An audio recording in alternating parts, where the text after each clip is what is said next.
Daddy does it.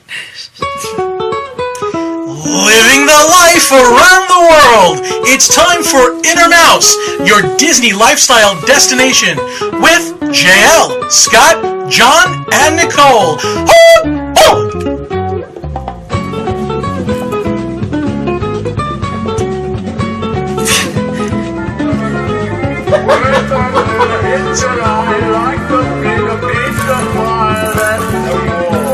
If you can't tell, tonight's episode is about food and wine. Thank you for the applause. We can't hear, but we appreciate it.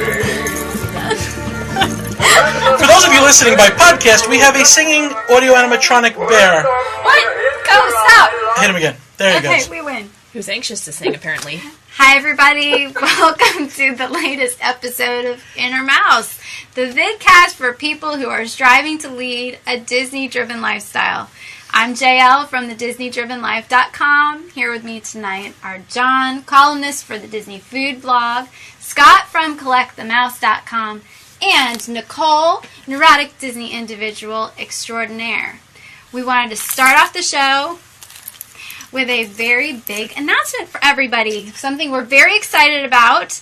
Nicole is moving from the guest host position to regular co-host. Yay! Awesomeness. She's a permanent part of the Inner Mouse team. So you get to look forward to seeing her every single week now. We hope that you are excited as we are. We just lost 25 people. What happened? Stop it. No, Stop it. Stop it. So tonight, as John said, we are talking about cooking with Disney. How does the Disney brand fit in with food in our lives, in the parks, as well as at home? So, we're going to start with you, John. No pressure.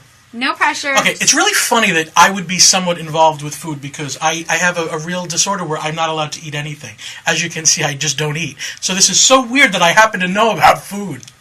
Very strange. Very strange.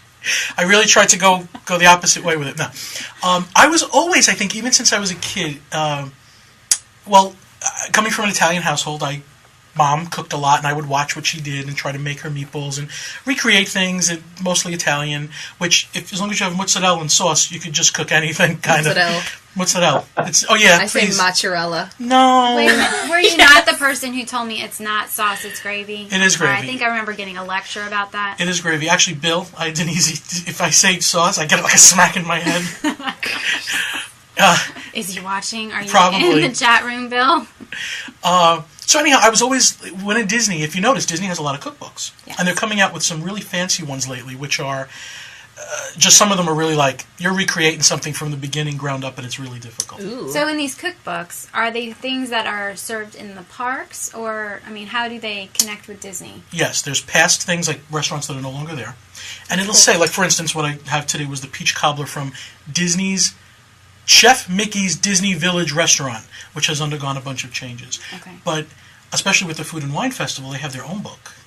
So like in 2007, I think I bought the book where every single thing that's made at every booth of the Food and Wine Festival, there is a recipe for it. Wow. I'm sure you guys cool. have seen this. It's really cool. The Canadian John? cheddar cheese soup, yeah?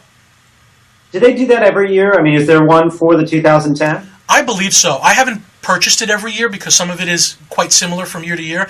But now I'm due for another one. But I do believe they have it every year. I can't imagine that they would do it just once. Do you have any chance to know that? Do they also list the wines every year that for the Food and Wine Festival? Okay. Scott's saying, do they list the wines as well that they associate with? They do. They list the wine that they believe the meal should be paired with the best. Okay. I've tried to learn from that. I when it comes to wine, I don't know if I'm like a lot of folk. I kind of wing it and make believe I know what I'm talking about, and I really don't. Like I do the swirl, and I do the nose, and I would have, unless it smells like vinegar, I have no idea if it's good or not. If it's sweet, I think it's good. Me too. But do you know why they do the swirl? It's supposed they want it to breathe. It's for like a certain kind of wine. This is what I heard. I could get shot down by someone in the chat, but I heard that it's because you You swish it around so the oxygen gets to it and is supposed to do something. I don't know. I just sip it and smile. That sounds all very exciting. It makes me happy.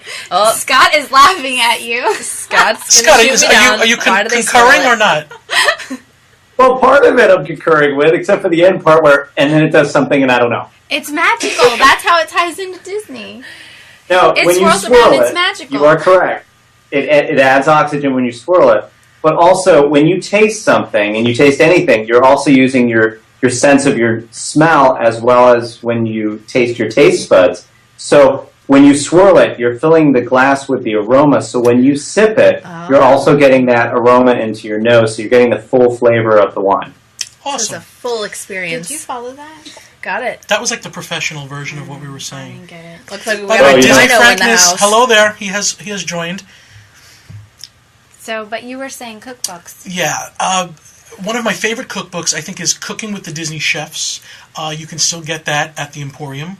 As a matter of fact, Shaneamite picked one up for a friend a couple of weeks ago.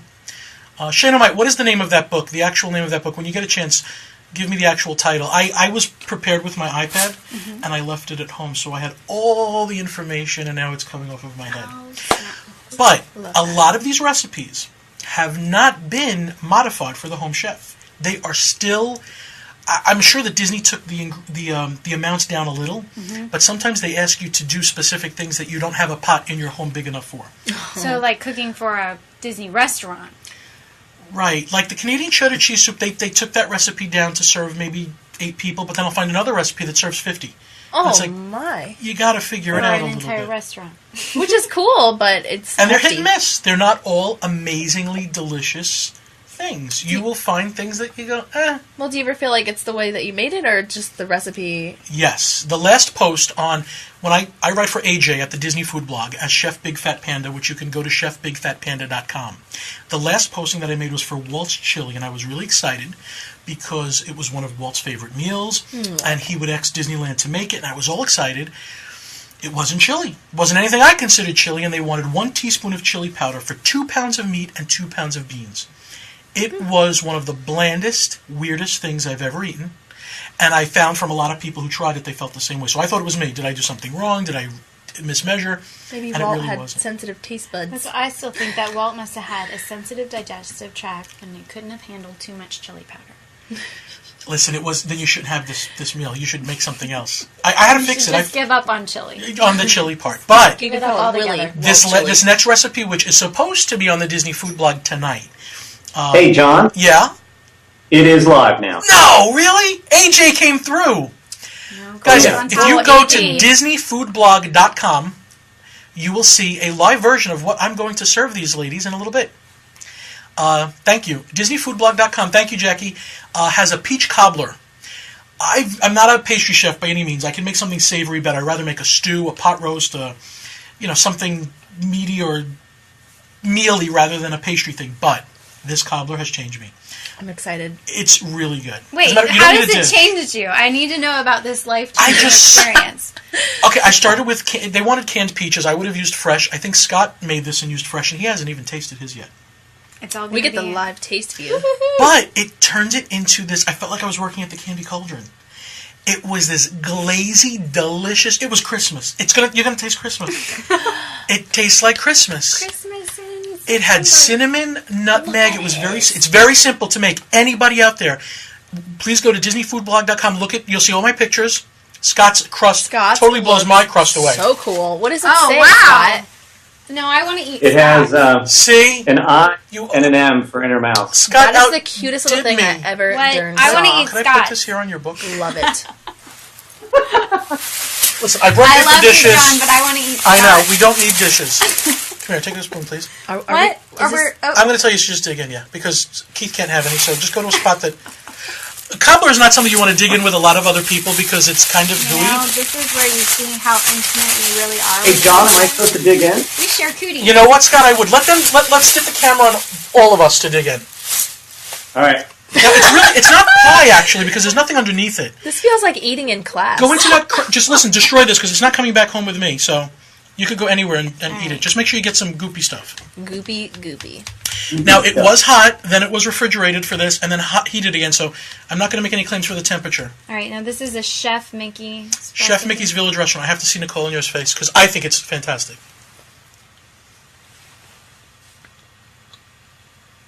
That was good. Right? Come on. Would you tell me if it wasn't? No, that was really good. I don't know. I need to take another bite again. No, it's really good. Scott, how's yours going? The whole thing to know. Mine's awesome. Now, I just need 20 more bites in order to really get a sense. It has apricot brandy in it. Did you bring enough for the chat room? Yes. You bet. This is so good. It has apricot brandy in it, but Scott used triple sec. Scott, what do you think? Holy cow. I like it. It's got a nice little, just a little bit of a tang of orange in it. It's good. I put double the apricot brandy. That's the only thing that I changed. No wonder I'm feeling a I little... know. It's like... Scott, how did your... Scott also used less sugar. Yep. Use less sugar. I have a blood sugar disease, so we made it with probably a little less than half of the sugar that it called for. And we used fresh peaches. We used 4 large fresh peaches instead of canned. And it turned out great. It's awesome. Wow. Nice. I think the show's over because I just need to eat this. I'm so glad they like it. I'm just going to put this out there. This blows my cookies out of the water. But it's so easy. I swear, if you read this, you can do it at home in a little bit. I'm so excited. Wow. But I'm thinking what you can do with apples. You just gained 4 followers. So. What you can do with apples and pumpkins and everything. Yeah. Scott, so Scott, give me all the changes that you did make so I can figure them in. Yeah, you right, guys talk. We're just going to eat. Okay. So we use fresh peaches. We use 4 large fresh peaches. We use a little bit less than half of the sugar, which for most of you that like something that's sweet, you probably don't want to do that. But for me, because I can't eat much sweets, that allows me to be able to eat it, which is wonderful. And then instead of using the apricot brandy, we use triple sec. So instead of doing the apricot flavor, we went with the orange flavor. And we used what the recipe called for. Wow. Okay, somebody asked about Freestone peaches. Is that Nolan? There were so many different peaches. I bought 1 can of Freestone and 1 can of, I think, Yellow Cling, just to be varied. But it doesn't seem like Christmas. Do you taste holiday in there? I'm still going. Go! Continue. Really good. I'm so glad It you does like taste it. like holiday. Really, really good. I'm afraid of looking like a pig on... No, it's okay. Eat it. It's not going home. And I I really don't think they can eat it. Don't care. It's too good. You're so thin, we can see through you. That's right. Okay, I am see-through. really, I can last use that bite. as my excuse tonight. And the crust was a ready-made Pillsbury pie crust, which really doesn't, was easy to unroll it and figure it out. And Scott, how did you make your crust? Because Really your good. crust is fancy with a Mickey Mouse on it and all that. Well, I made my crust by asking my wife to make the crust. Yay, Peggy. So Total cheater. for me, it was easy. I don't know exactly what she did, and then we were talking about, we got to make it do something. So of course we put the Mickey on it and everything. So just for fun. It's so cute. I had James just said I'm a cheater. I do what I can. If at some point Peggy can pop in and we could thank her and say hello to her, that would be great. Yeah. Yeah. Do you know my wife at all? The shy chick that she is. Yeah, I think you could talk her into it though. We love I don't think I can. I did bring my dog. She's right there. I see her, the hidden Mickey dog. Hello, Gertie. Yep, there's Gertie. Well, so John, do you regularly do this where you cook Disney? Well, yes. Even before the Wanna food hold blog. this? Sure. Even before the I can food put blog. it there unless you want to hold it. I did do a lot of recreating stuff because it made me feel like, especially I lived in New York, so it made me feel like I was at Disney in the park, and even though I wasn't. What about those Mickey pastas? Did you go to those shops Love now, those. right? You could buy everything for the home, Mickey. Mm-hmm. I actually remember my dad was eating over my house once, and I had Mickey plates, nice stylish Mickey plates, Mickey cups, and he says to me, "At least your silverware isn't Mickey." But he didn't look, because on the edge of the silverware, there's a Mickey cutout. And it killed me that he was proud of me that I didn't go that far. When you had... Did he notice it? I told him, I said, "Dad," and I showed him this, and he went, "Oh!" Even the ice cubes were Mickey Mouse, so he was kind of like, Oh, I think that's so cute. But yes, but now with the Love Disney that. food blog, I'm really doing it a lot more, and I know that there's a couple of people that read it. This is one recipe that I really hope a lot of people don't just read, that they try, because it made you feel like you made something very homey and special. And the house, it was like having a Yankee Candle going. Mm-hmm. The house smelled amazing from this stuff. Take it away All before right, I'm taking it away. Go up a pant size over You here. did pretty good. Oh, sorry, microphone. Anthony, you'll have to edit that out. Nice. So that's That was really beautiful, fun. Dom. Now, when you do it, do you like put on the Disney music while you're stirring your stew in the pot? And I sing Be Our used to, Guest. but now I have to take pictures while I'm doing things for the website. So it's very hard, and sometimes I get so into the cooking, I'm like, oh, I didn't take a picture of that step. And AJ's going to tell me, where's from here to here, and I'm like, do I have to go backwards or something? Do you? Once I did. Once I messed up so bad I wouldn't tell anyone. I tried to make it with coconut squares. Tuesday. I'm sorry, Scott? It's Confess Tuesday. Scott, there's a recipe in the book called Coconut Squares. Don't try it. Uh-huh. It doesn't work. You get no coconut square. You get coconut juice and milk and Where are these Really? coconut squares supposedly from the Caribbean Beach Resort. Oh. That's what's great about it, is that you could pick your favorite hotel, find out what's made there. That's neat. And you can modify things pretty good. There was a crumb cake that I made. It was a really difficult recipe, but boy, it was amazing. How long do these things usually take you? This was literally 45 minutes and then the baking time. Right, Scott? Do you remember how quick this was? Yeah, I think it was about 45 minutes, yeah. That's a pretty quick thing. Some of them are 3-4 hours. The one with the beans, the Waltz Chilean beans, they didn't want you to use canned beans. You had to use fresh beans. And you had to soak them overnight, cook them for 2 hours, do this for 2 hours, all for a recipe that didn't come out that great. Yeah. All that work. Rewrite that part of the cookbook for them. So in the Food and Wine, you said every year they come out with a... Have you been to... You guys have not been to Food and I Wine? haven't been to Food and Wine. Okay, Scott, you can concur. Food and Wine is a great experience. It's an amazing experience. Well, okay, let's start with this, because I haven't been before, and I was there in the parks the other day, and they're setting up the booths and everything. Just briefly, tell me, like, what is it? You hear Food and Wine Festival, but what exactly is it? I don't even know. Okay, every country has booths outside that serve different little tiny items. You're talking 3 or 4 bites? Yep. Right? They used to be in the $2 range. I'm thinking, Scott, they're more in the $3 range each now. Yeah, they've gone up. It's gone up. It sounds inexpensive, but by the time you walk around World Showcase, you can definitely get full, but you're going to go through $30, $40 easy. Okay. They do take credit card. They do take cash. There are also countries that are not there. Greece. There'll be a booth for Greece. I saw that. See? That's the cutest booth in the whole thing when I was walking around, because it's the most unique looking. Really? Cool. I'm excited. Yeah, well, because it actually looks like a building that would be in Greece. The columns and stuff? No, it's like Mamma Mia It kind of feel? looks like an adobe sort of. I know adobe is Spanish architecture, but you know how in Greece they've got this like white. Like Mamma Mia, the movie. Did you see it? I haven't seen it. So It's I'm like assuming. It's like, I know what you mean. It's like the rough concrete side. Yes, and it's white, and and it's got little blue shutters on it, and So cute. it doesn't look like They one weren't of that those little decorated years houses. ago. Right? Remember, Scott? Years ago, they were like white boxes. Oh, well, Yes, now they've got agreed. these really cute little housey pavilion things, Yep. and then they've got the signs on them that say, the specific country.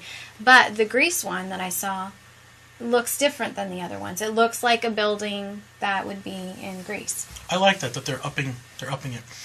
You will be amazed at the food that comes out of these little booths. Ooh. I stopped in Italy. At the time that I was there, they had a little square pizza, about so big, and it had olives inside the dough. It was awesome. Do they fix the food in those booths, or is it brought out to the booths? I'm thinking it's pre-prepared and brought out there, and sometimes it's fixed there. Like there's a pot, they'll take the stew out, put it in a cup. Sometimes things are rolled out there and they're heated up there. Okay. But they're definitely prepared. The bulk of it is prepared somewhere. There's also music, and they give cooking lessons and free samplings. And stuff. Does all of that cost Cool. extra? No. Be careful about lines, though. You have to go midweek, Yep. or because I've seen people wait online for a piece of $3 food for a half hour. Oh my. Yeah. Wow. Okay, so this kind of got into one of my questions that I had written down that I wanted to ask you about it. How do you begin to prepare for this event? I mean, is there some kind of strategy for, how I am, neurotic Disney mom. Is there some kind of strategy for conquering this thing? Yes and no. When I first learned about it, and Scott, I want you to either, let me know your feelings on this. I just started at Mexico, killed myself to get up to the menu, saw what they had, and then moved around, and when I wanted something, I stopped somewhere and I got it. By the time you got to Morocco, you were drunk and full. And broke. Emphasis on the Yeah. move. So you might want to start on the other side. But AJ from the Disney Food Blog was very nice to give me that link. She put together this resource website where you can click the country on a map, and they'll show you what they're serving for 2010. And there's pictures if it's a repeat from 2009. So now you can plan. You can sit down with your family, and you can say, okay, this is what this country has, this is what this country... See what everybody wants, and make sure you stop at those places instead of... Let me tell you, it's a fight to read the menu. When it's busy, there's like 100 people around this little menu. Oh, wow. Oh, wow. Hey, John, I'm posting the link right now on the chat room. So if anybody wants to check it out, it's an amazing link. It sounds like you guys will definitely want to look that up so that you can plan. I would put that in your favorites. Yeah. You can already know ahead of time where you want to stop, what you want to eat, and save time in that respect. If we go, all of us, we should do that. Because it just takes a lot of time off, And if somebody in your party only wants one of them, you can say, I can go this one, you can go wait online at that one, and we'll meet up and try it together. When I was walking through Epcot this weekend with the Perlmutters, Todd and Cheryl were telling me a little bit about it, and Cheryl had this really great idea. You're talking about you have to be careful and watch the amount of money that you spend. She was saying, prior to it, you go and you buy one of those Disney gift cards. And then you just take your gift card around, and that way you're not, you don't just keep spending. When the gift card runs out, the gift card runs out. Cheryl's under the impression, though, that when the card runs out, you stop. Cheryl. That's what she's... Well, you have to be disciplined to do that. That's when I pull out my wallet and go, this darn gift card ran out, and you... Come on. That's a good idea, well, though. No, it because is. then it helps you keep track of how much you've already spent. Otherwise, you fall into the pitfall of you don't really know how much you've already spent, so it's probably less painful to just keep spending. I was amazed at how much you could spend.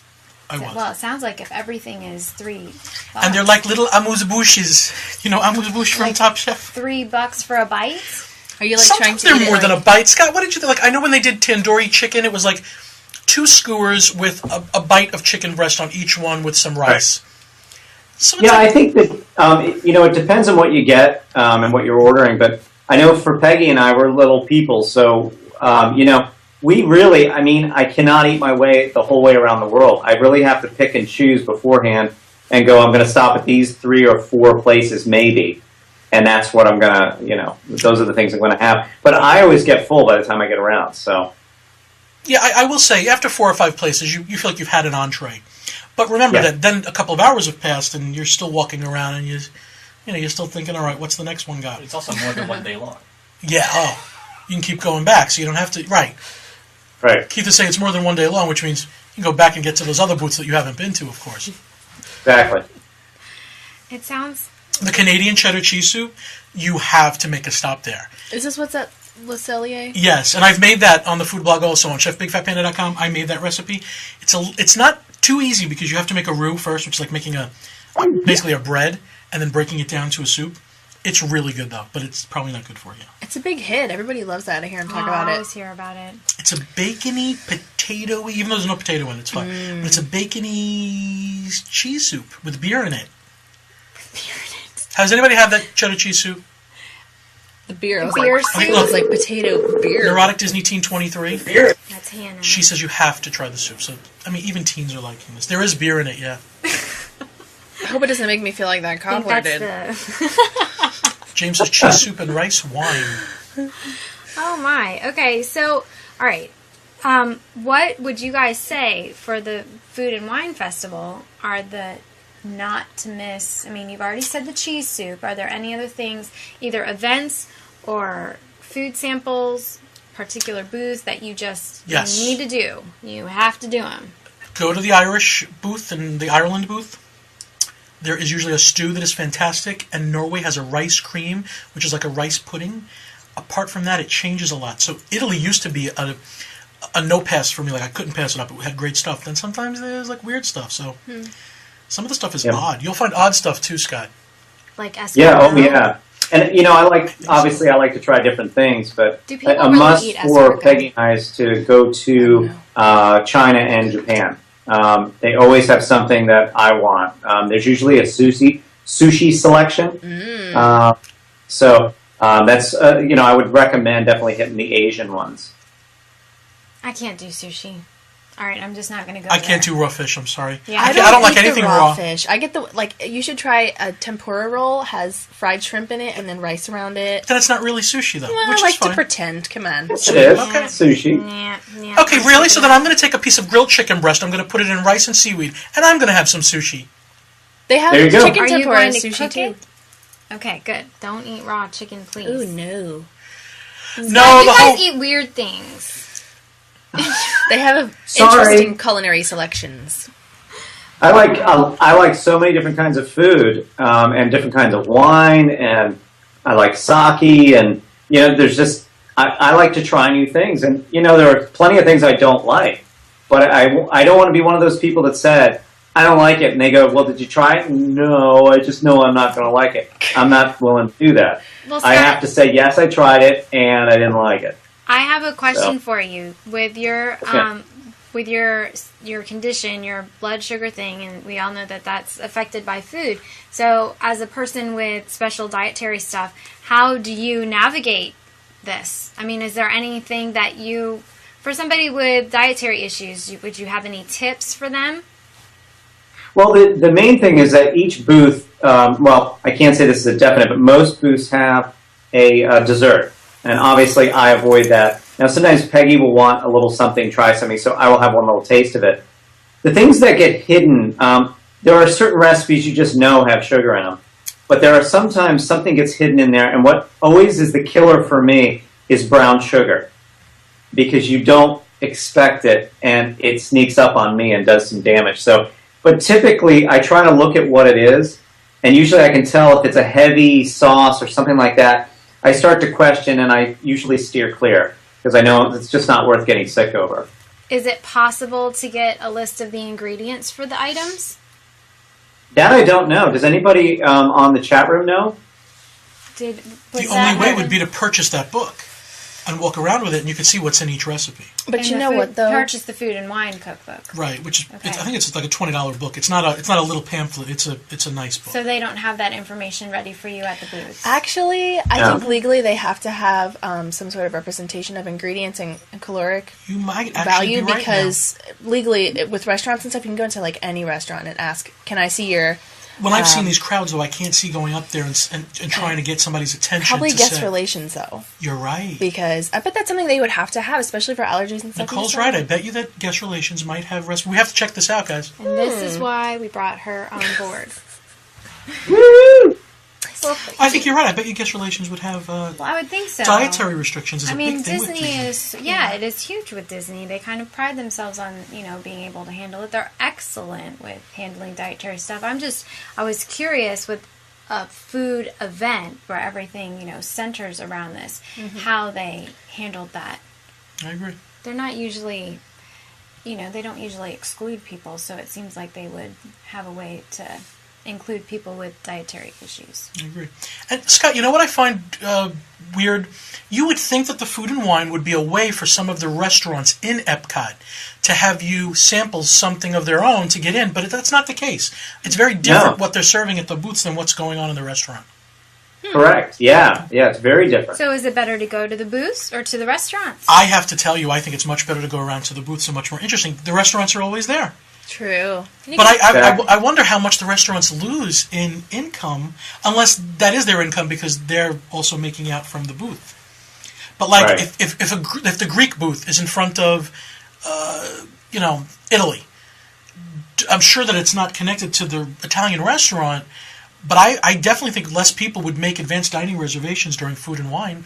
Anybody have any thoughts on this? Well, I think that the whole purpose of that event is to bring people for the food, so they're not getting the sit-down experience, but they are going for food, but just in a different way. So they're still profiting. Right. And no one's saying it's all going to the same company, and that's true, but those restaurants still have goals to meet and management that wants you to come and visit their restaurant. So I don't know if I would love to hear from a restaurant manager if they enjoy the Food and Wine Festival or not. And just See, now you've got two things to research. They're probably like, whoo, a break. Yeah, probably. Get Well, these people Scott, out of while here. we're talking about food and wine, I know that you wanted to talk to Yes, ma'am. us about how you use Disney food and wine in your home. Well, yeah. Well, I wanted to specifically key in because I know John is more keen on the food side of everything. I wanted to key into more of the wine side of it. My wife and I really enjoy wine, so when we go around, it's very specific. We want to try certain things. One of the things that I think that people that aren't wine people don't realize is that somebody sat and really took the time to pair the specific wine or sake or beer to go with the specific food. Wine can really enhance food, and food can in turn enhance wine. But again, you could also match something really poorly, and it could be horrible. It could be a really bad experience. So when they're recommending a certain wine that goes with something, it may not be something that you think, you might think, I don't like red wine or whatever. You really should try it because they took the time to do that. One of the things I was looking at when I looked at the menu was that one of the places, it was Chile, was the wine was coming from Chile. And the brand that it comes from, they're doing a Sauvignon Blanc. There is a wine pairing. And I knew the name because this is one of my favorite wines. Now, this is a Cabernet Sauvignon. Del Diablo. But, yes. Is that like Castle of the Devil? Little Castle of the Devil? There you go. But this is one of my favorites to pair with things, especially red meats and things. But they take a lot of that time, and I think it's fun to go around and try the things. The cool part about it is, if you say, well, I know I don't like red wine, you can go and get the red wine that they're saying to go with it, and it's only a little tiny cup.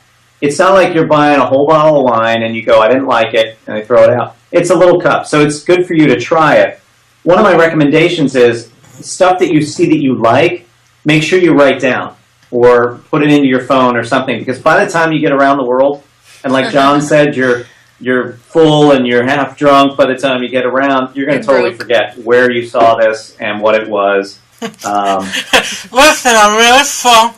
I don't got any more money left. I think it was red. I think it was red. It was good. It was really good. Scott, there's one thing about wine that I do know, and I introduced Shane to it, who I found out never drank wine. Shane, I'm sorry, I have to tell you this. We went to Italy, and there's a thing called Rosa Regali, who now follows me and Shane on Twitter. The company, like the wine follows us. Apparently the wine talks.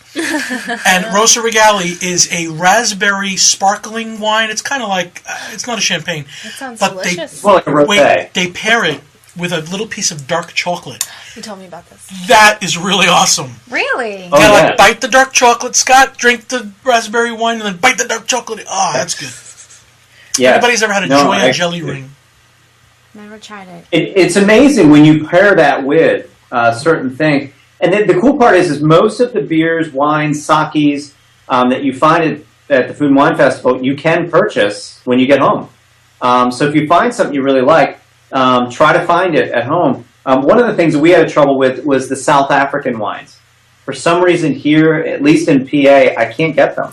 And, there are some South African wines, but not the ones that I really wanted from the festival. If wines are very different on their own as well. If you have it with food, it's very different. The flavor is different. One of the things, a fun thing you can do at home, and you can kind of do your own little wine tasting at home, is open a bottle of red and a bottle of white, and put out some spices. So a salt, pepper, maybe a little cayenne pepper or some red pepper, and then take a sip of the wine, take a little bit of this, and see how the flavor changes. And it's amazing, and you start to realize, wow, I really like this combination of spicy with this sweeter wine. And you can kind of start figuring out why they pair things the way they do. And it's kind of fun. Make sure you cleanse your palate before you go on to the next wine. How do you do that? How do you cleanse your palate? Do you have to drink Beverly? Yes. I would recommend Beverly. Or if people from up north... I can't even think of the name of it now. Oh, Moxie. If any of you have ever had Moxie. I thought Moxie was something completely different. You're thinking of amoxicillin. Yeah. I don't know. No, it's not penicillin. No. But anyway, so cleansing your palate really just means you could drink or eat a little piece of dry cracker. something that's going to get a little bit of that flavor out of your mouth and then a little bit of water can certainly do it. They also make wine crackers, and they're little crackers. They have a little bit of sweetness to them. They sell them at wine stores and things, but that'll also help cleanse your palate in between.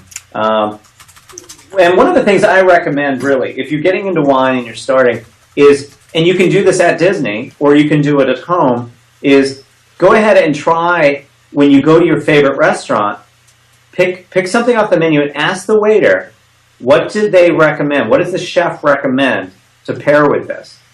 And go with it and try it. And, you know, if they sell it by the glass, great. If they sell it by the bottle, you may want to think about that. But if they sell by the glass, give it a shot and try it. I think it's kind of a fun thing to do. But, you know, John was saying you can get the cookbook from the show. And at the same time, you can also get wines at home. So you can kind of recreate maybe what you did if there was, if you really loved what happened in Mexico. You loved the food, you loved the wine. Great, bring it home and recreate it at home. I think that's a fun thing to do. Peggy and I have done it. It's a fun thing. Can somebody please explain what Moxie? What is Moxie? Scott, they're not laughing at you. Thank you, Scott. Sorry, we're trying to They're hold laughing it in, at but the chat room the chat is going room. crazy. They're Tastes going like to wet town boo-boo, which I don't on even know where to go Moxie. with that. We're not going to Tastes touch like it. gangsters. It's the drink of I'll tell you gangsters. what. I have Moxie in my fridge. Somebody said, I think it was Stuart, said, Oh, Kayleen, I have thank you. Moxie, but I've never had Moxie. Ooh, I see. I'll tell you what. I'm going to text Peggy right now and ask her if she can run a can over to me. And I'll show it to you, and you can see what it is. Guys, let me make a disclaimer here. This is a Wow. man that eats dried crabs and shrimp chips. So just take it with a grain of salt, please. It's coming. Oh my It's come. goodness. So this is kind of fun. You bring in Disney. She's got cookies here. We're not done. Okay, I'm looking at them. I know that I've given my offering, and I Well, want to know why somebody's Right, not I'm giving just their kind of reviewing. Okay, you bring it to your home because you have the cookbooks, and so you make the recipes that are from the restaurants and so on and so forth. And Scott, you bring Disney into your home with cooking with this whole wine pairing thing. You kind of take the food and wine event and have your own Disney food and wine event in your own home space. Is that right? Yeah, well, I figured this way. They paid this sommelier to do all of these pairings, and they paid him big bucks to do it. And I think, why not listen to the expert and say, hey, okay, he purposely paired this with it. We should go ahead and try it. Well, I just think that's kind of fun. So you bring in a little romance with the food and wine thing, but even though you can't be at Disney for the food and wine thing, are you going to be doing it at home since you're not going to be at the event?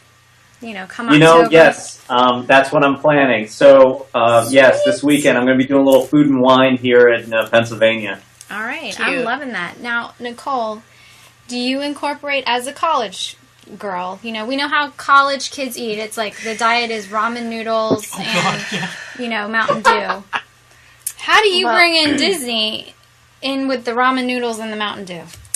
Well, I eat a little differently than a regular college student.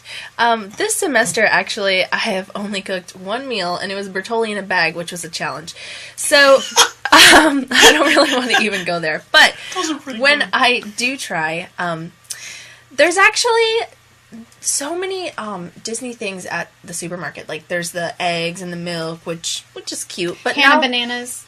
Are there? Hannah Montana bananas. Are there really? They need to market them. Disney. Hannah Montana make 'em. bananas. But they have these really cute Mickey-shaped chicken nuggets in a bag that I had to get when I saw them. I just loved it. Cute as can be. Also, what Mary and Dawn, Tink302 and Duckman, WDCC Duckman, on Twitter were telling me when they come down, they mass purchase the Mickey pretzels, and then they take them home and they make their own Chex Mix with the Mickey pretzels. So they have that's Mickey cool. Chex What Mix a great all idea. year. That's a great idea. It was the cutest thing ever, and they actually brought And that's it a to good our- college masse. kid food. Yes, that's good for in between classes and stuff. Disney Definitely. pretzels in the Chex Mix. I love it. So not to even compete with the peach cobbler, but I have so my friend made these cookies, and I saw the Mickey cookie cutter and stuff, and I was like, oh, it's cute. I don't think I'd really use it. And then one of my friends was running the Disney Princess Half Marathon last year, and she made Mickey-shaped cookies with sneaker-shaped cookies and wrote 13.1 miles and all these cute little things on them, and I was like, I need that cookie cutter now. So I saw the cookie cutter, and it was, like, bigger than this, and I don't know if you can see this. Can you see this? You can see it. Okay, well, can you see it now? Kinda. A little. Anyway, it was bigger than that. And you know when you get a cookie cutter that's like too big and it's just like this big old cookie? So this is actually like an egg thing. It has that little handle on it. So I got that to make cookies with. And if you don't roll the dough out flat enough, learn from my mistake. There's a lot of dough, so it like spreads out and then it doesn't come out in the shape, which is what happened with the cookies I made, which is why I'm not as cool as John tonight. But anyway, I'll be the judge of that. Go ahead. Go to town.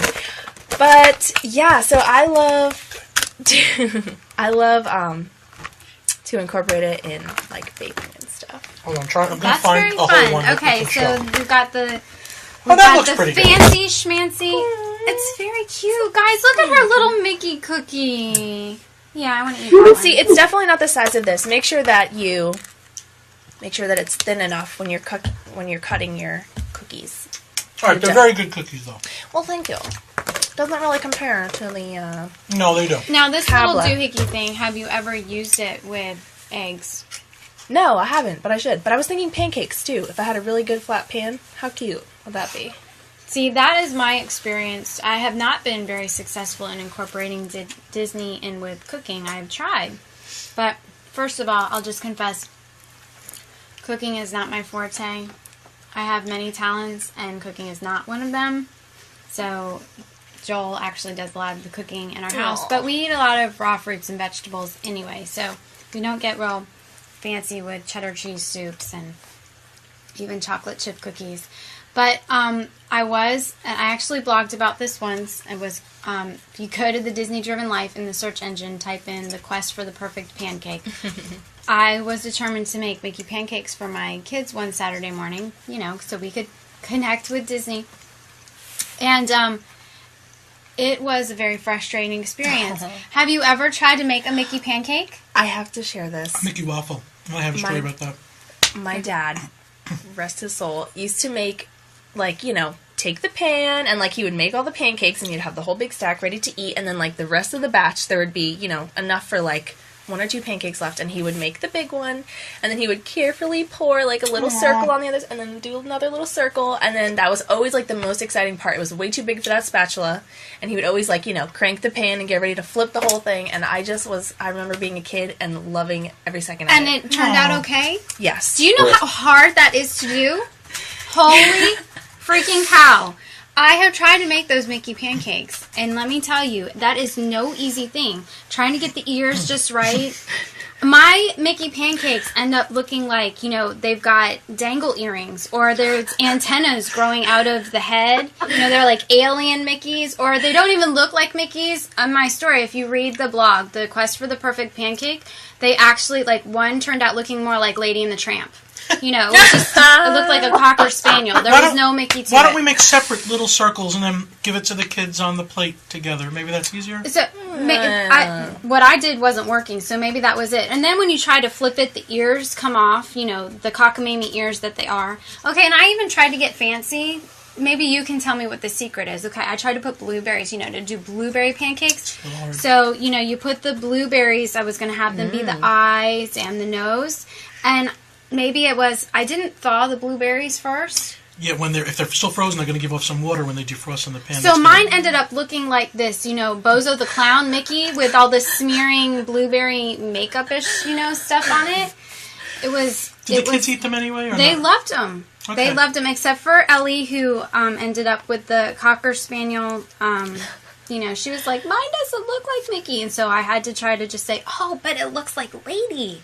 You have a lady pancake. You sold it to her. She liked it then again after. She was like, oh, okay. And, they had a really good attitude. My one Mickey that looked like it had a dangle earring, Miller was like, it's a pirate Mickey. Knew that was coming. So, that's cute. It ended up being okay, but, man, I was really frustrated. I I've never tried to make Mickey pancakes again after that. But I bought a doohickey thing in the store. It's not this particular one. It's a silicone rubber red one. You were telling me. I don't know, guys. It didn't work for me. You just look so defeated. I don't know. It didn't work for me. So it didn't help me with the pancakes very well. And it said that you're supposed to be able to use that thing to make, eggs, scrambled eggs or whatever, Mickey eggs. Nah. Okay, quick story, and it's important for safety also. I was on the quest for the Mickey waffle maker because years ago, I remember, Scott, they had this one waffle maker with a big Mickey on it, just like the ones they serve in the restaurant. I would love it. Yep. You poured the batter in, you closed it. When the light went on, it was done. You opened it, and it was perfection every time. I mean, you couldn't get it wrong. It was pancake batter. Couldn't get it wrong. I looked for one recently, and they were all on eBay. And I was like, oh, why are they all so cheap? They were a recall. The houses were going on fire. It was like Sunbeam. Whatever company made it had an electrical problem. They're not making it yet. They're making a new one now with a whole bunch of little characters. I've seen it. I don't want little tiny characters. I've seen it in the Harriet Carter magazine. I'm waiting for that big one again. It's going to come back, I'm sure. But don't buy any off of eBay. They are a recall. We love Mickey, but it's not worth putting your kids on fire. Right. See Tracy saying the Mickey and Friends one? That's the one where it's like Donald and Goofy, but they're little tiny ones. And I want the one with the big Mickey waffle. Yeah. It's holding out. Disney, John's holding out for the big Mickey waffle Absolutely. maker. Bring it back. Do you know what else that we have done in our home? It's not, cooking Disney stuff, but this was kind of a neat thing in my family. We did Disney Dining Boot Camp. When a lot of you know, my kids have a medical condition that disrupts their digestive system. So for many years, we had to be extremely strict about what they ate, and to the point that we couldn't go to restaurants at all. And for that reason, too, we didn't vacation because we couldn't be away from our kitchen more than a certain number of hours. Everything was homemade. Everything was from scratch. Like, if it did not come out of somebody's garden, we didn't eat it. If we were going to have spaghetti sauce, guess who had to pulverize the tomatoes? So homemade applesauce, peeling and cutting and all that kind of stuff. But then we, our first vacation, we were going to try to do the Disney thing, and the lady, and Brenda Bennett, I believe her name is, with this, she's in charge of the special dietary request department. She talked me into, please trust me, trust one of our chefs. We want to, help your family, come eat in one of the restaurants. So I was put in contact with an awesome chef named Patrick Fisher, and he was at the Hollywood Brown Derby, and he was awesome. And I will tell you that wonderful sob story, that beauty of a man, what he did for my family. But I had made plans with him of what we would eat when we came into the restaurant. But my children hadn't eaten in a restaurant. Well, Margot Miller hadn't eaten in a restaurant at that point for like 2 years. Ellie had never eaten in a restaurant because she went straight from breastfeeding to medical diet. And so this was a very big deal. And my kids didn't really know how to handle, when you're worried about whether, your kids are going to, have liver damage, things like manners at the table are not really a priority. So, it was kind of like we just needed to make sure that they ate their food and that they were safe eating their food. So we didn't harp on them about, don't pick it up with your fingers, or, don't lick the plate, or, seriously, I'm a little bit embarrassed to say it, but, they were lacking in manners, table manners a little bit. So, when I knew we were going to a restaurant, and we weren't just going to a restaurant, we're not going to Applebee's or something like this. We're going to the Hollywood Brown Derby. Okay. Very fancy schmancy. So I was like, Disney Dining Boot Camp it is. So Chef Patrick and I had, planned out the specific meal that they were going to have ahead of time. He was awesome. He would call me on the phone periodically. This guy. Yeah. He was amazing. He would call me on the phone like every couple weeks to ask me how the kids were doing. This is a chef at a Disney restaurant who knows you're coming, calling you at your house. That's special. That's amazing. He called me because he was like, I want to feed your family. I want to know how the kids are doing, how they're coming along in their recovery. Is there any other foods that we can add to this? And, if not, we'll just keep talking about it. I want to understand and make sure that I get this just perfect. He knew that we hadn't been in a restaurant for 2 years, and he was like, I want to make this the most incredible experience that you have had to date. Aww. So, anyway, I knew what he was going to make, so I'm like, okay, we've got to practice, because I don't want to be embarrassed when we get into this restaurant, and then Miller picks up the plate and starts lapping stuff like a dog or something. So, we sat down. I made exactly what, the chef was going to make, and we went over table manners, and I was kind of like, don't lift your plate, don't put your fingers in your food, make sure you're using your fork, and, but we had to do it, and it was a fun thing. You don't really have to guide your kids that much. They have a really weird, uncanny sense of how to be. I've had to work really hard on that. I talk to them on the phone, and they just amaze me. They really do. I'm no joke. These kids just amaze me. Well, they are good kids. I'm on the phone with, I know this has nothing to do with food real quick, but I'm on the phone with Margot, and she's like, about homework. And I've never heard a kid say this. She goes, my homework is to read for an hour, but that's not really homework to me because I would read anyway. She was reading a book when JL came to pick me up. She's in the back reading. She has to tell her to stop reading. Please let my kid be like this. Yes, my kid. I have to be like, would you put the book down? I need you to go do something else. But anyway. So, Scott, how you doing over there? But with food, we had to do Disney dining boot camp, and we did it. And they responded, and they were all ready and prepped for the day. We walked into the Brown Derby. My kids were on their best behavior. We sit down and, they put their napkin in their lap and everything. They ate their meal. They didn't lick their plates. And I just felt like it was a success. Did the chef come out and say hello? Oh, my goodness. That was incredible. Okay, not only did he come out to say hello, you all have to hear this story. So I already told you I'd been corresponding with this chef regularly, and he was calling my home to check up on my children. And when we come in, we sit down, and, I informed the waitress that we have special dietary issues and, that we need to talk to somebody about it. I just thought somebody from the kitchen was going to come. The actual chef, Chef Patrick, comes out. Not only does he come out to say hello to us, he comes out holding a small stack of papers. And when I look at the papers, because he was like, I'm so excited you're here. I've been waiting and waiting. It's in the calendar. It's been highlighted. I knew you were coming. Aww. And he said, now before I go back into the kitchen to prepare your meal, there was a few things I just wanted to go over with you one more time. He shows me the stack of papers.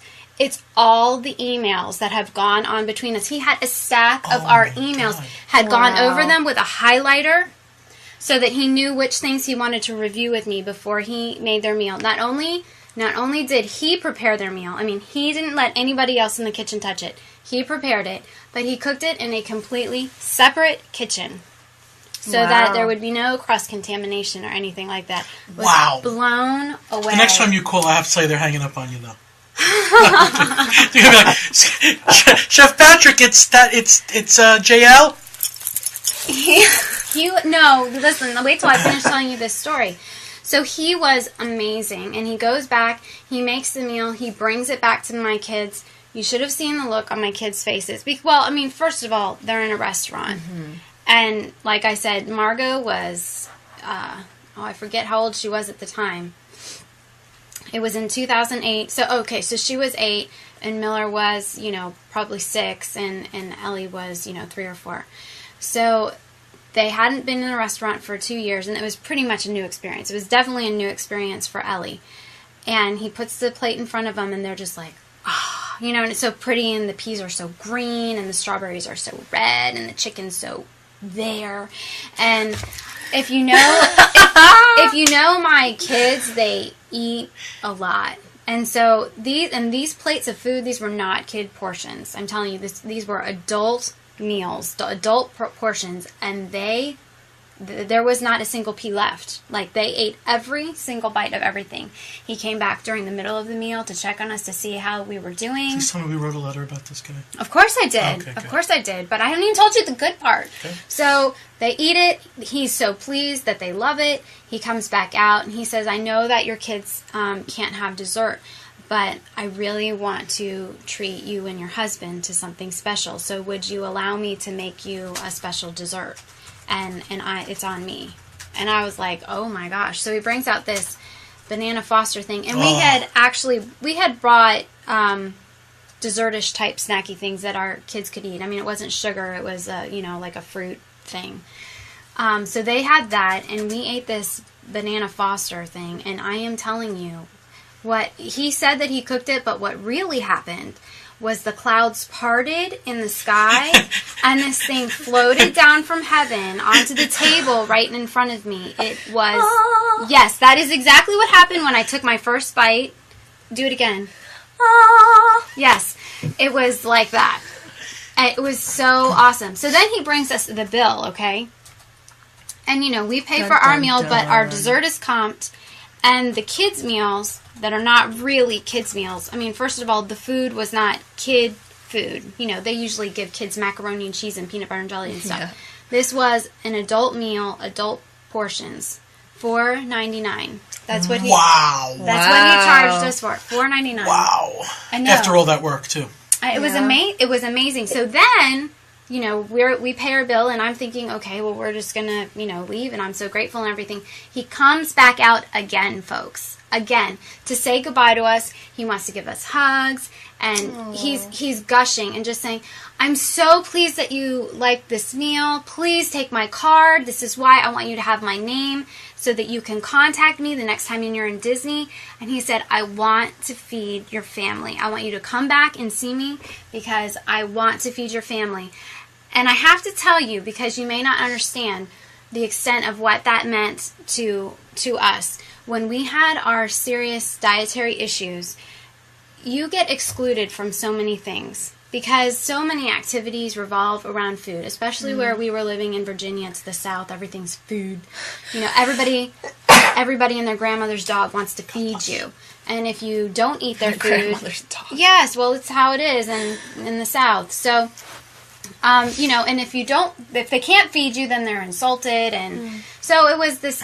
We were excluded physically from a lot of these activities, but then we were also excluded emotionally because people either were mad at us because we couldn't eat their food, or they didn't want to accommodate us. It was like, oh my gosh, okay, so she's going to be coming to this event. That means we have to go to all this extra work, and you feel it. You emotionally feel it. This man, JL, yeah. I totally feel what you're saying because it's the same thing for me. It's been this way most of my life. When I meet some new people, whatever, and they go, well, then it's like, well, maybe we should, have dinner at your house instead, and it's like all this stuff, and then they try to accommodate, and I'd rather they didn't. I'd rather just go, I can eat that, and that, and just give me that stuff, and I'm good. Right. But no, it's like they have to accommodate, which is nice. But then they make you feel bad about it.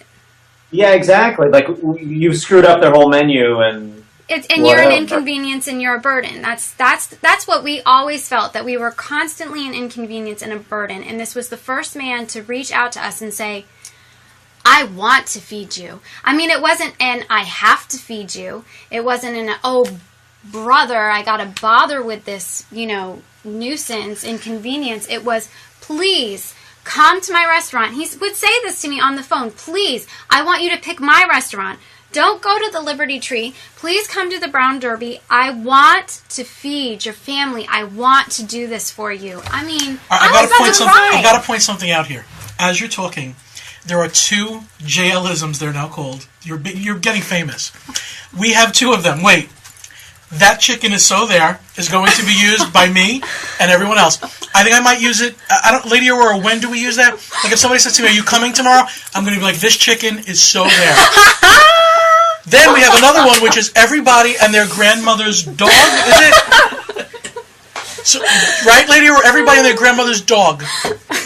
But this chicken is so there tonight. Jess is rolling. So I'm going to remember these now. These are JLisms. Jackie, can we write these down somewhere or someone? We need to make a list of Mickey Mouse inside jokes. And holy freaking cow. Holy freaking cow.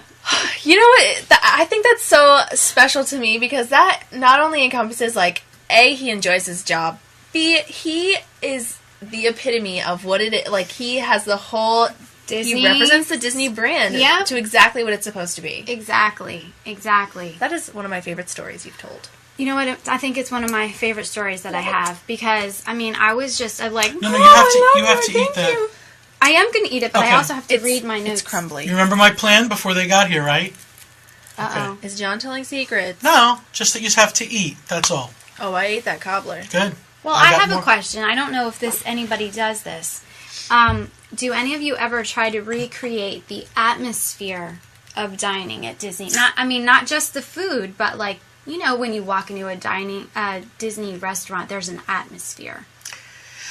I don't know if I could. I would love to try, but like, how do you recreate being in the plaza? You don't like hit coconuts down your dining room That to should be pretend very like cool. you're at Ohana.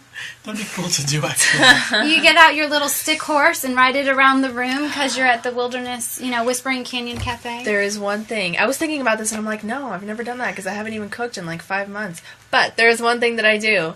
My Blinky ice cube. Oh, I just saw the Mickey Blinky ice cubes. Well, not Mickey. They don't put have Mickey them in, ones. like, They just have No, the Blinky ice cubes. Scott on I his like website that. had a Mickey blinking one. I haven't Yes. seen that. Yep. Well, Is it the collectible of the week? Well, no, thanks for ruining my collectible. Oh, no, sorry. it's not. So you use your Blinky ice cubes to bring Disney. yes. Home. Yeah, I love that Blinky ice cube. I don't know what it is. I got one that it's blue and it goes like different, like, blinking styles. But Colors? Then I have a colorful one. Okay. Well, there's a blue one that does like different things, and then there's a colorful one. But I don't know what it Wait, is no, about no. having Come on, now listen. Does different things. What does this ice Okay, cream it'll do? go like blink blink, blink, pattern blink, is blink, and then different. it'll go blink. Oh, okay. It's blink. the pattern of the blink is different. The pattern of the the blink, blink and is the color. Well, no, Okay. there's one that is blue and has different patterns, and then there's one that's colorful and does different colors. Okay, on Scott's Collect the Mouse, I saw a Mickey Mouse ice cube that blinks. It's obviously not a real ice cube. It's a piece of plastic, I guess. If you go to, it's on my Facebook page. If you go to Collect the Mouse on Facebook, it's on there. It's still listed there. And you can buy them at the parks, or you can buy them through this store that I have a link to. Okay, what is today's collectible? I don't know if it's time yet. It is time. I think it's a great segue. 'Tis Yeah. time. Can this I don't know, collectible it's live ready. up to the? Can it follow the act of blinking ice cubes? I don't know. I don't know if it can. The suspense I is tried to killing do me. the whole thing with because we were talking about food and wine. So I was trying to pick a collectible from someone's kitchen. Keith, do you think we can have that popped up? Well, it's a little short. Cute. But anyway, you can see him. And this was sent in from, if anybody follows on Twitter, at Hello Disney. So it's I at symbol follow Hello her. Disney. Is she here with us tonight? I don't know. I like Hello Disney.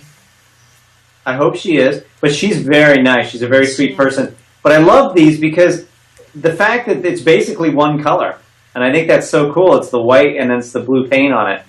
They're just really, really cool. So it's the containers plus the dishes, the serving, probably like an entertainment serving dish, which I is believe just really they cool. have like a whole kitchen series of stuff with that type of pattern with the blue and white. I think I've seen It's that. not the right text. That's cute. That's right. The text at the bottom is wrong. For those listening to this, those were canister sets, going from small to large, of a bluish Mickey tint. And each Mickey's a little bit different. Each one seems to be painted just a little bit different. Just a really cool set. And, because some of the Disney stuff can get a little bit gaudy. You may not want to have it in your kitchen. But this stuff just looks really, really cool and kind of classy. So I like it. I like it too. It's cute. Hooray! I love it. Hello, Disney. So one of the Hello. things that I wanted to hit on was our experience at Via Napoli. Oh, yes. Nice. That is worth talking about, ladies and gentlemen. I don't know how much time we have. If somebody lets us know. That was a pizza. Can I just say quattro formaggio? Quattro formaggio. Which Did you- means 4 cheese in English. All I remember is the waitress saying, "Perfecto," and it was. We ordered this big regular margarita cheese pizza, which had the mozzarella was not melted on really. It was melted, but it was in I love how you Cube say that. Say it again. mozzarella. Say it again. Mozzarella. One more time. Mozzarella. Mozzarella. I love it. It was big 4 cheese things with fresh basil, with good tomatoes. Everything you could really taste that it was fresh. I mean, you really knew it. Oh yeah. When it was gone and we had ate it all, I looked at the waitress and says, when are you bringing us the pizza? What's the delicious? I'm sorry, sir. There's a delay in the kitchen. Do you remember that? Yes. She was so cute. Can we do that She one played more along time? with me. There's a delay. I said, ease your food to be out in a minute. That pizza there is so good. It's like this awesome, rich cheese, but it's like light at the same time. It is. I'm telling you, those tomatoes definitely came out of someone's garden. That is not canned. That really did taste like fresh tomatoes. Okay, tell them the story about the water. Oh, the water comes from, either it comes from Italy, I think Scott knows this, or it is formulated to have the exact same makeup of the water from Naples. I would guess via Napoli. I just want to put this out there. I think all water is H2O. No, but there's different. No, really, there's a big different makeup in the. All waters are not equal, Nicole. In the minerals and alkalinity and all that kind of stuff. Whatever it is, they made sure, and it does make a difference in the dough. Yep, that's what they did. Yeah, because they said the big difference between our pizza and their pizza is the water. So they brought over water from Italy. There was certainly something different. I'm telling you what, that is the best pizza I have ever had in my entire life. And I used to waitress in a gourmet pizza shop back in Virginia. And that was good pizza, but it really wasn't that expensive. For 4 people to have a decent dinner. Very reasonable. I think with the Tables in Wonderland, which is, we should mention that too, it was $35 for 4 people. It was a big pizza. We got half of it margarita. Half of it pepperoni. Oh, half pepperoni, yeah. I like the margarita better. What did you think? Me too. The pepperoni just overwhelms me sometimes. Yeah, the margarita was perfect. I think I had that too. How many times have you eaten there, dear? I've actually just been once. But so how did you have both? You can get them half and half. You can get the pizza with. Oh, so you had half margarita and half. Charles would know. Quattro formaggio. The water was calibrated specifically to the pH found in Naples, Italy. The flour and tomatoes come from Italy, I am being told. Oh. See, we're back to pH. Remember I was telling you the pH with the water. Yep, the pH. Charles, what kind of pizza do we have at Via Napoli? I bet it's alkaline water. James, I bet you can get any pizza you want from these people. As long as they have the ingredient, I bet they'll make whatever you want. Holy cow. You guys, holy freaking cow. You guys do have to go to Via Napoli. This chicken is so back there. And the...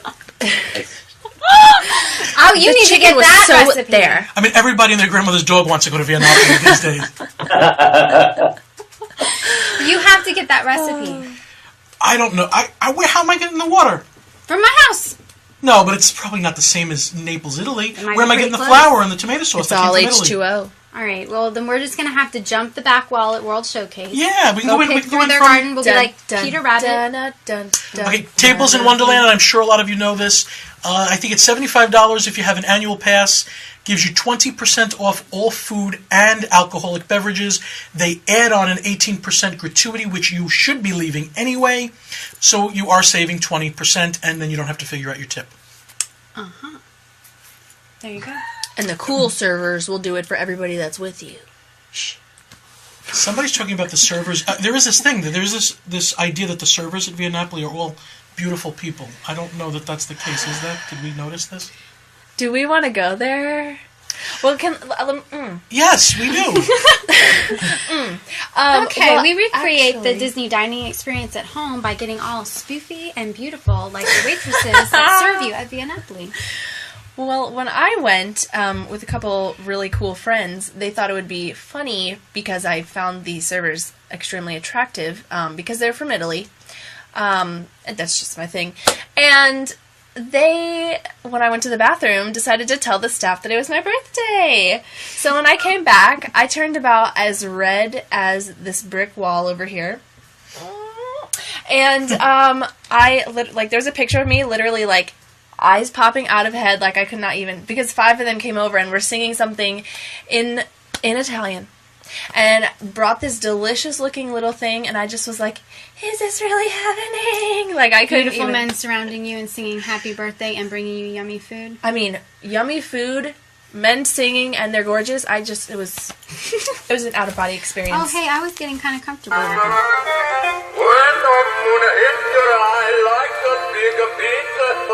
That's some more.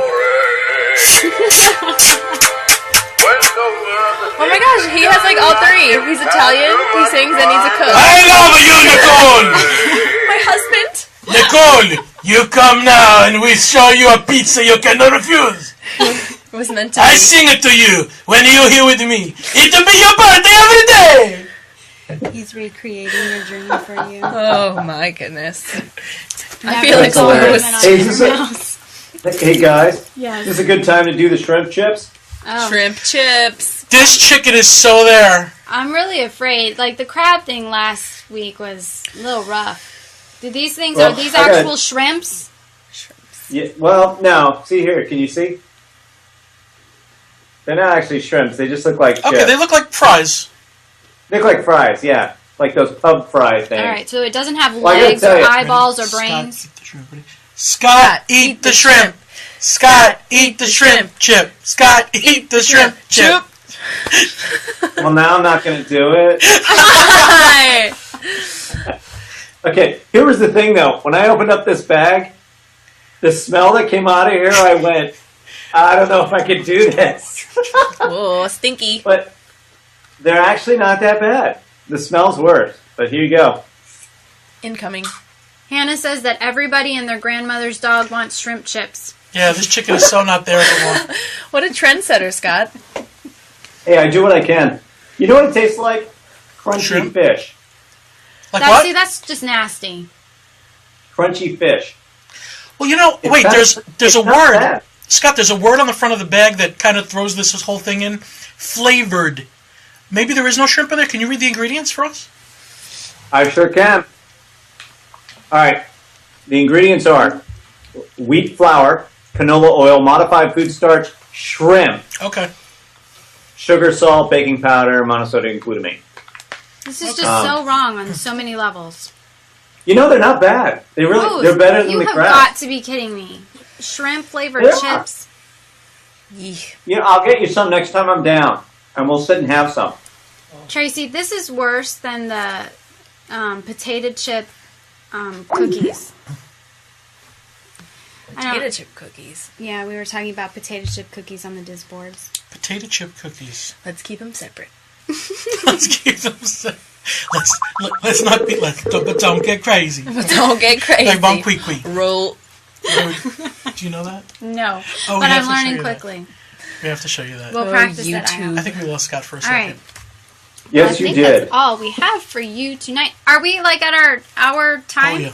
Okay, so it's time for our shout outs of the week. I like this part. Bring it. That's so like Janet Jackson of you.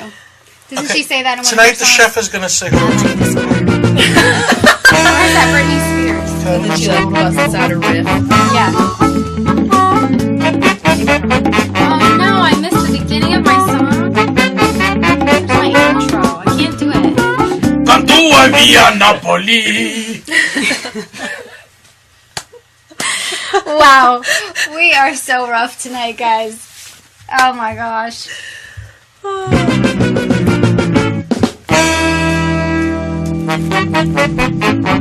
Welcoming into the NDP community this week is NDA number 11, Christine D. from Ohio. Hi, Christine. NDA number 12, Kristen H. from New Jersey. Hi, Kristen. NDGM number 11, Terry B. in Florida. Hi, Terry. NDGM number 12, Linda M. in Kentucky. Hi, Linda.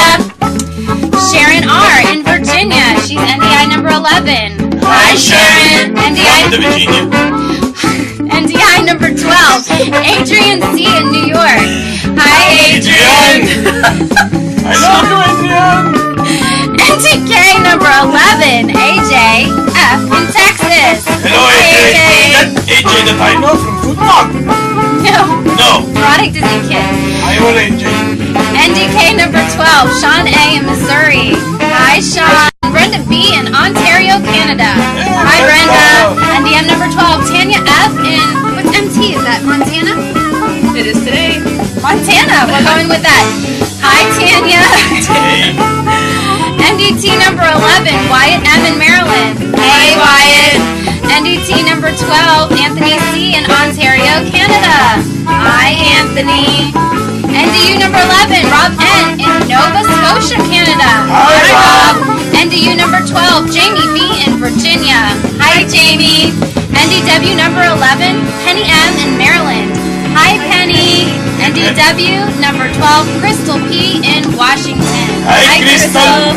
We are so glad that you decided to stand up and be counted. If you you too want to have a position on the NDP roster, we want to hear from you. So send us an email at becounted@thedisneydrivenlife.com. We need your first name, last initial, home state, Twitter handle if you have one, and be sure to let us know what you want to be. A mom, dad, grandmom, granddad, husband, wife, uncle, auntie, individual, teen, or kid.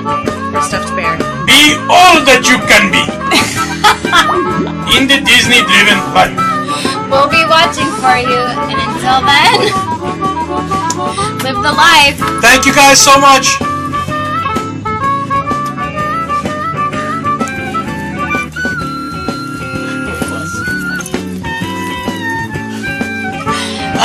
Now with 3 ladies. Oh, 2 ladies. Sorry, Scott. What do I do? Peach out. Speaking of which, what are we doing with this? Peach We're out? going to eat this. Which spoon is mine? Your spoon is the one all the way on the left. that. Really kind of. I want scrambled eggs. Okay, well, We have to get eggs. We miss you too, Charles.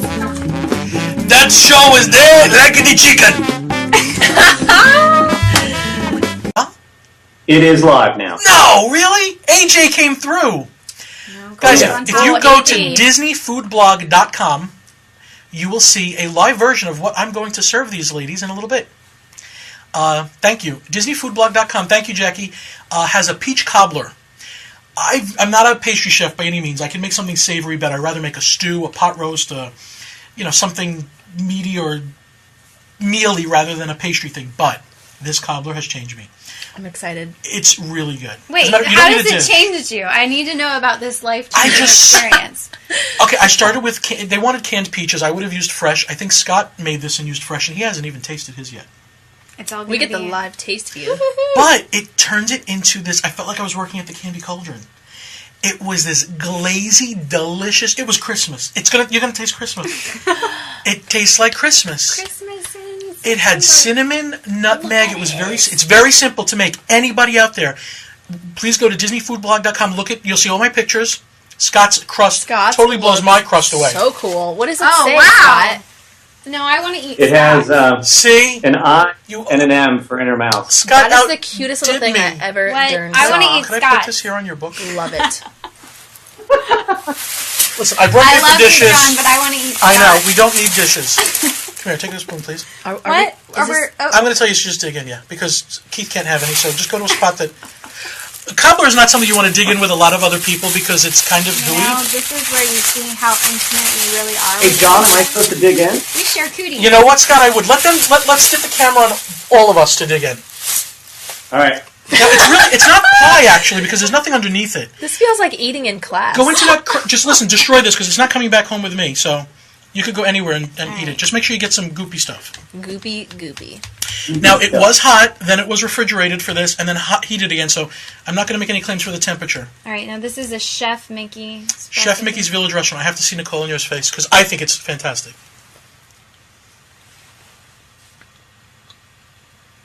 That was good. Right? Come on. Would you Wow. tell me if it wasn't? No, that was really good. I don't know. I need to take another bite again. No, it's really good. Or I That's don't know, Scott, I need how's to yours devour going? the whole thing to know. Mine's awesome. Now, I just Mine's need awesome. 20 more bites in order to really get a it has apricot brandy in Did you it. bring enough for the chat room?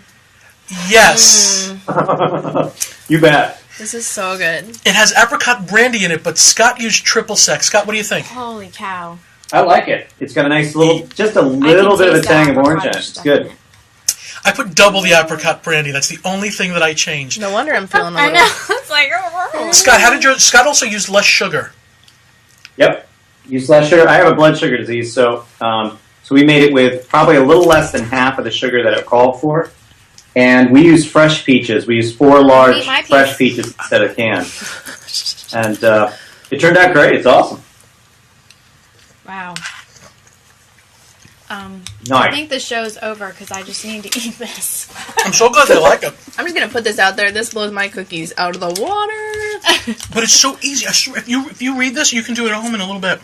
I'm so excited. Wow. But I'm thinking what you can do with apples. You just and gained 4 followers. So. what you can do with apples and pumpkins and everything. Yeah, Scott. So Scott, give me all the changes that you did make so I can figure them in. Yeah, All right, you guys talk. We're just going to eat. Okay. So we use fresh peaches. We use 4 large fresh peaches. We use a little bit less than half of the sugar, which for most of you that like something that's sweet, you probably don't want to do that. But for me, because I can't eat much sweets, that allows me to be able to eat it, which is wonderful. And then instead of using the apricot brandy, we use triple sec. So instead of doing the apricot flavor, we went with the orange flavor. And we used what the recipe called for. Okay, somebody asked about Freestone peaches. Is that Nolan? There were so many different peaches. I bought 1 can of Freestone and 1 can of, I think, Yellow Cling, just to be varied. But it doesn't seem like Christmas. Do you taste holiday in there? I'm still going. Go! Continue. Really good. I'm so glad It you does like taste it. like holiday. Really, really good. I'm afraid of looking like a pig on. No, it's okay. Eat it. It's not going home. And I I don't really think they can eat it. Don't care. It's too good. You're so thin we can see through you. That's right. I Okay, am see-through. really, I can last use that bite. as my excuse tonight. And the crust was a ready-made Pillsbury pie crust, which really doesn't, was easy to unroll and figure it out. And Scott, how did you make your crust? Because Really your good. crust is fancy with a Mickey Mouse on it and all that. Well, I made my crust by asking my wife to make the crust. Yay, Peggy. So Total cheater. for me, it was easy. I don't know exactly what. Neat. No, It when you swirls swirl around, it's it, magical. you are correct. It adds oxygen when you swirl it. But also, when you taste something, and you taste anything, you're also using your sense of your smell as well as when you taste your taste buds. So when you swirl it, you're filling the glass with the aroma. So when you sip it, you're also getting that aroma into your nose. So you're getting the full flavor of the wine. It's Awesome. a full experience. Did you follow that? Got it. That was like the professional version of what we were I saying. didn't get it. Looks like we By got the way, a Disney dino in the Frankness, house. hello there. He has joined. So, but you were saying cookbooks. Yeah. One of my favorite cookbooks, I think, is Cooking with the Disney Chefs. You can still get that at the Emporium. As a matter of fact, Shanemite picked one up for a friend a couple of weeks ago. Shanemite, what is the name of that book, the actual name of that book? When you get a chance, give me the actual title. I was prepared with my iPad, and I left it at home, so I had all the information, and now it's coming off of my head. Oh, snap. But a lot of these recipes have not been modified for the home chef. They are still. I'm sure that Disney took the amounts down a little, but sometimes they ask you to do specific things that you don't have a pot in your home big enough for. So, like cooking for a Disney restaurant. Right, like the Canadian cheddar cheese soup, they took that recipe down to serve maybe 8 people, but then I'll find another recipe that serves 50. Oh, It's like- my. You got to figure Or it out an a little entire bit. restaurant. Which is cool, but it's And they're hefty. hit and miss. They're not all amazingly delicious things. You will find things that you go, Well, do you ever feel like it's the way that you made it, or just the recipe? Yes. The last post on, when I write for AJ at the Disney Food Blog as Chef Big Fat Panda, which you can go to chefbigfatpanda.com. The last posting that I made was for Walt's Chili, and I was really excited because it was one of Walt's favorite meals, and he would ask Disneyland to make it, and I was all excited. It wasn't chili. It wasn't anything I considered chili, and they wanted 1 teaspoon of chili powder for 2 pounds of meat and 2 pounds of beans.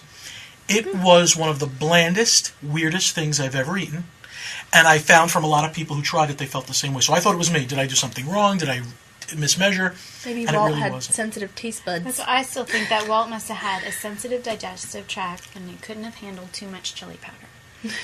Listen, it was. Then you shouldn't have this meal. You should make something else. I had to fix it. Just give up on chili. On the chili part. But You Give could it up call it altogether. Willy. this next recipe, which is supposed to be on the Disney Food Blog tonight.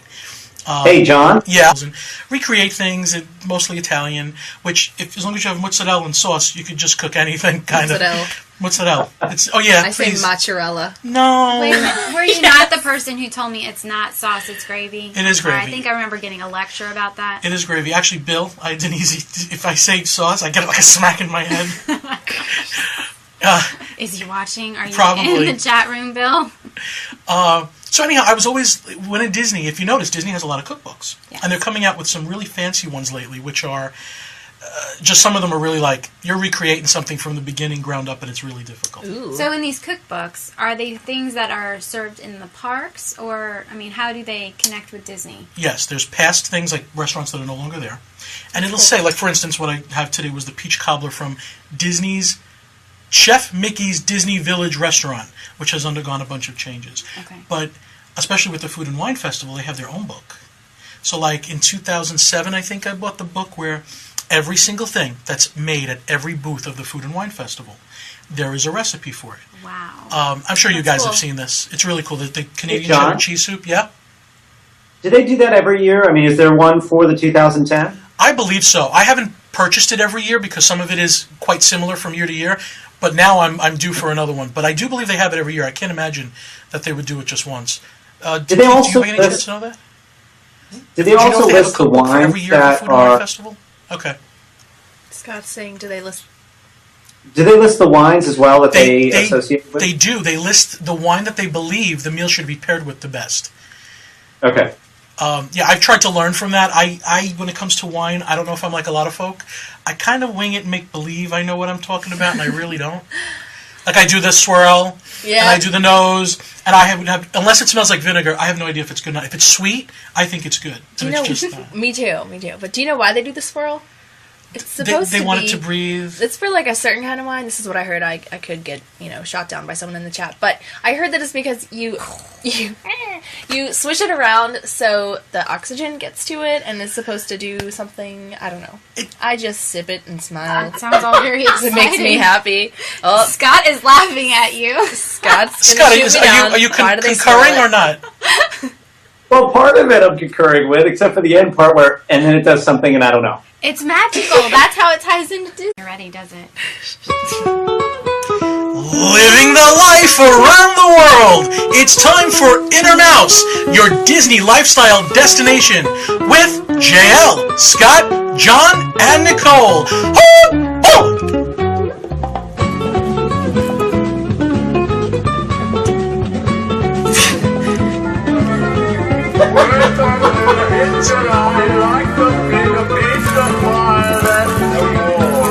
If you can't tell, tonight's episode is about food and wine. Thank you for the applause. We can't hear, but we appreciate it. For those of you listening by podcast, we have a singing audio animatronic bear. What? Go, stop. Hit him again. There he Okay, goes. we win. He was anxious to sing, apparently. Hi, everybody. Welcome to the latest episode of Inner Mouse, the vidcast for people who are striving to lead a Disney-driven lifestyle.